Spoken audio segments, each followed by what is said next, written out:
শিবচরে নারীর গলা কাটা লাশ উদ্ধার।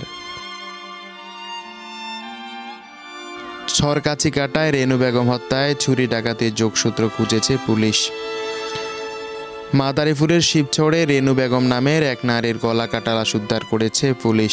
তিনি উপজেলার ছরকাছিকাটা গ্রামের মৃত সাদেক হাওলাদারের স্ত্রী। সোমবার 22 সেপ্টেম্বর দুপুরে নিজ বাড়ির উত্তর বিটায় অবস্থিত একটি ঘর থেকে তার মরদেহ উদ্ধার করা হয়। সোমবার 22 সেপ্টেম্বর দুপুরে নিজ বাড়ির উত্তর বিটায় অবস্থিত একটি ঘর থেকে তার মরদেহ উদ্ধার করা হয়।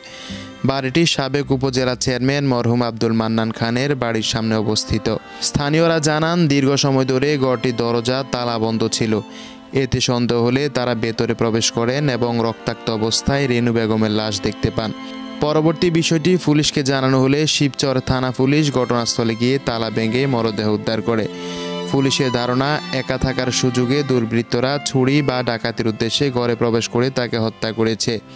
স্থানীয়রা জানিয়েছে, প্রায় 1 মাস আগে ওই বাড়িতে চুরির ঘটনা ঘটেছিল। এ বিষয়ে শিবচর থানার অফিসার ইনচার্জ ওসি রাকিবুল ইসলাম রাকিব জানান, খবর পেয়ে ঘটনাস্থল থেকে লাশ উদ্ধার করা হয়েছে। ময়নাতদন্তের জন্য মরদেহ মাদারীপুর সদর হাসপাতালের মর্গে পাঠানো হয়েছে। হত্যাকারীদের শনাক্তে তদন্ত চলছে। গ্রামের বাসিন্দারা জানান, শান্ত স্বভাবের রেনু বেগম দীর্ঘদিন ধরে এই এলাকায় বসবাস করছিলেন। হঠাৎ তাকে এভাবে হত্যার শিকার হতে হবে তা কেউ কল্পনাও করতে পারছে না।